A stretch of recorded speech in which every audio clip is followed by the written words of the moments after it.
Good morning and bonsoir. I am here today to address an issue that I believe affects all of our communities. Thank you. You've been an inspiration to me personally. Civil rights activism level has dropped tremendously in Richmond. Paperwork that oppressed thousands, tens of thousands, hundreds of thousands of people was signed here, as we all know, is part of the history of America. Just in American history class, world history class, we have been taught so many different aspects of the way our lives have been corrupted. This bell has been rung so many times and the sound has rang so far that it has affected children across not just America, but the perception of the children and the drive that they have towards education, rights, stability. It's all been depleted. 22,024 juvenile marijuana-related charges just in 2011, which was 90%. That same year, nearly half of all reported rapes and burglaries were not solved. The ACLU reported it was found that blacks were 3 times more likely to be arrested for crimes that they were not related to. All in all, my purpose here is because of the inspiration that's been caused by true democracy. If we all come together, the one word that should ring the loudest is communication. If we communicate with one another, our children have a chance. The next generation gets to meet those who inspire us, those who carry the torch, and those who lead the way. The light bearers of our generation have been canceled out.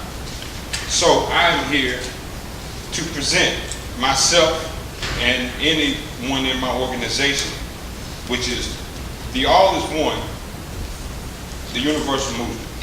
We say the universal movement because it affects us all. As our sister before spoke just about the history that has not been taught. Thank you, sister. The truth needs to be told. Whether you're white, whether you're black, myself, I am Haitian Creole. Our youth is being oppressed mentally, physically, and health-wise. We need to come together to redirect the children in a positive format that will allow them to be stronger than ever before and be the new generation of the light bearers. If we do not have new activists to follow us, what will happen once we're gone? This is a format that needs to be reprinted.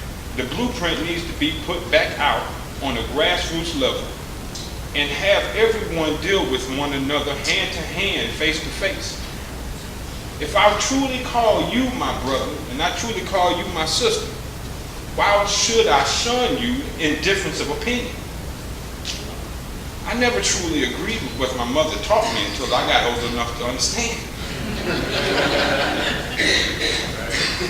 But now, as my father has become a pastor, which his greatest sermon is all about how the devil uses fear to manipulate each and every last one of us. Thank you. I appreciate this opportunity down to my heart. I want to read something from you that this is a petition that I would like for everyone to sign. I failed because I was doing security. I didn't leave enough out front, but I'm going to read you this. This is what I've been passing around for the past 90 days.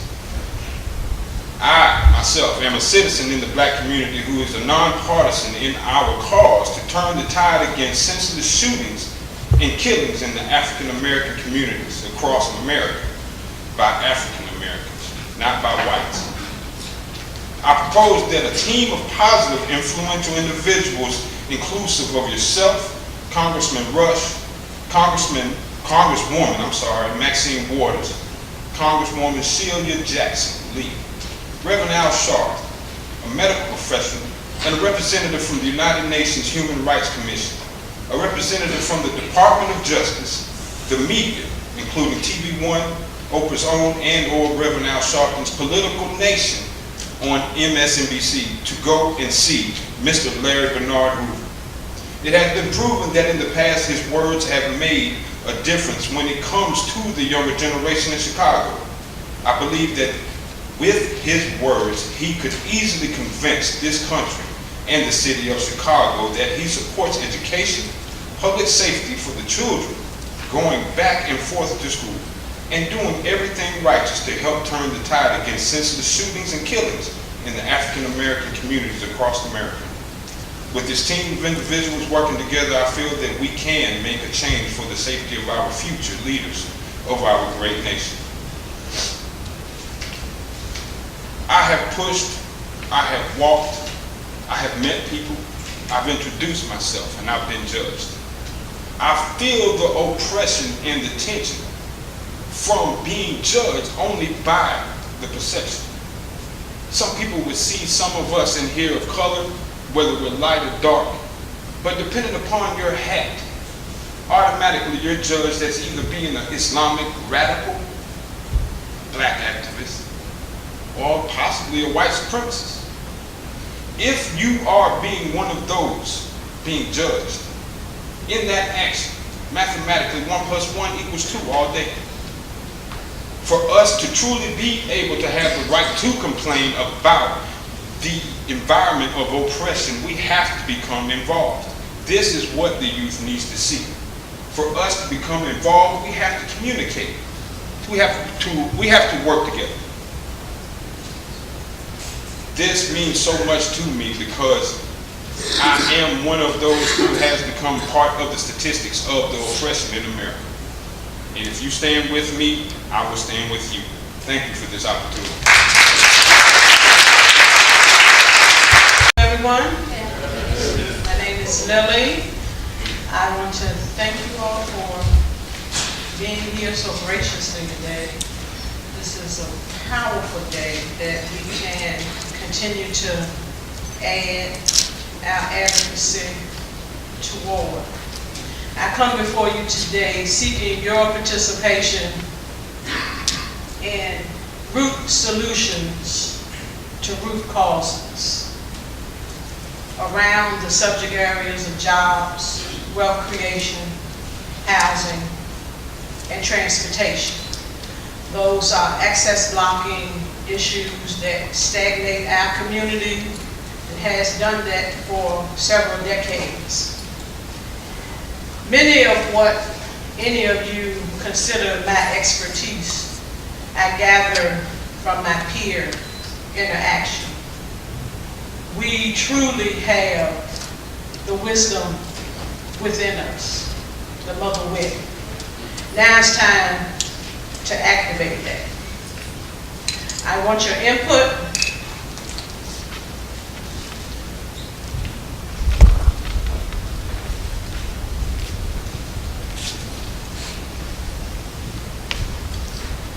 And I have index cards that I want you to share your input with. We have issues that all of us are very familiar with. Something that I came across thinking a few days ago. We have thought about this in different ways. But what pierced my consciousness the other day was, who has the power in the middle of the crisis?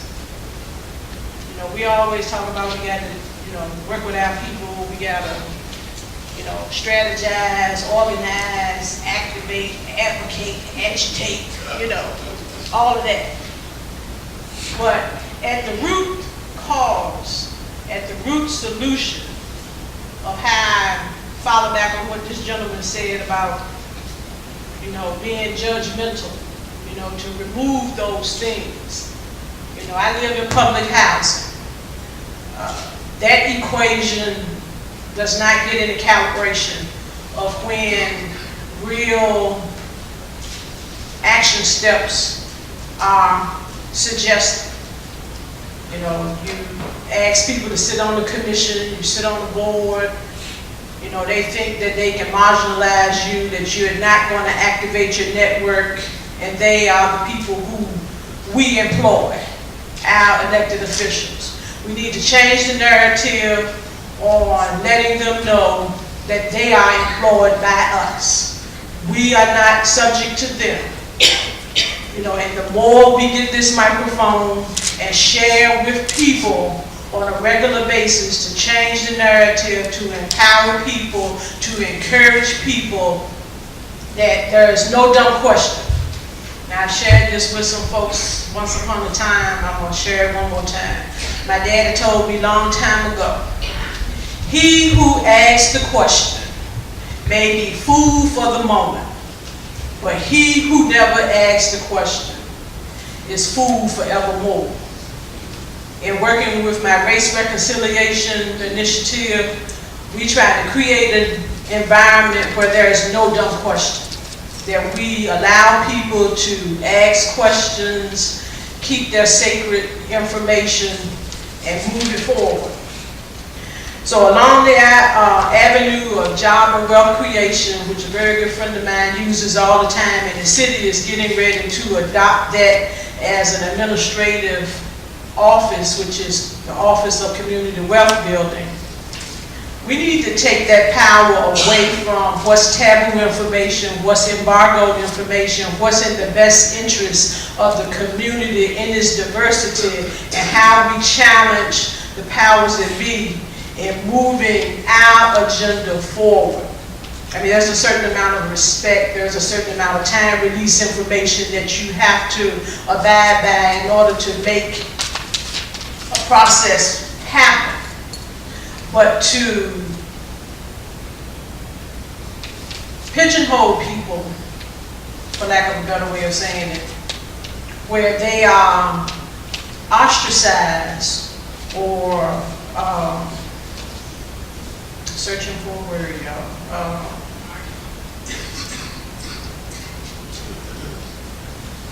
What is that word? A pariah. That's the word I'm looking for. So you pariah people. You know, you get in a room, the person look at you. You know, you said something that they don't like, or you said something they don't like, or they've said something you don't like. So you have a taboo, and then they pariah you. So when other people see you and you walk in the room, it's like, okay, I can't talk to Lily. You know, she mad with the mayor. You know, I can't talk to Lily. She mad with Phil. You know, don't talk to Phil because he can't talk to Lily. You know, we are in a reality time now where there's no more room under the rug. We have to tell the truth, shame the devil, whatever metaphor you want to use, in love and in honesty with integrity. I am not going to sign my name with anybody who I wouldn't trust to sit next to. And we got to really deal with what the issue is in our community. This anti-poverty commission that I was on, we put forth some recommendations. We all know that the jobs are somewhere else and they ain't in the city. So we got transportation issues. You know, we don't have the kind of jobs that really pay us where we can have disposable income. I'm serious about, I want this information. I sit on this advisory committee, and don't nobody need to tell me that they want some input. Because if they want some input, I'm going to get it, and then I'm going to take it back to them, and then we're going to have to figure out how to implement that. You know, and you know, I'll decide whether I'm going to answer my phone or answer my email, but send me the information. 804-502-0468. I'm on Facebook. Email is Lily, Lillie, 8693 at yahoo.com, and EsthusLillie@gmail. For a mobilization strategy, we have RBA, On-Call Action Brigade Facebook page. That's just the mobilize. That's being activated as we speak. Grew out of the Trayvon Martin rally that was at the John Marshall Court building. It's taking me too long to input all the names, but we just gonna have to roll with it now. If our elected officials do not know 90% of their constituents, and they are not representing our issues around transportation, housing, and job and wealth creation, we need to find some new elected officials. I love them dearly. Many of them are my friends. But it's time now that we see the input in our community. We don't need to be fighting over $15,000 anymore when it's $500 million that need to be in our community, and everybody is accountable to see that realization in our community. And thank you very much. So I'm gonna pass these out. Tell me what you want in our community. Put it on the card and send it back to me. Thank you very much.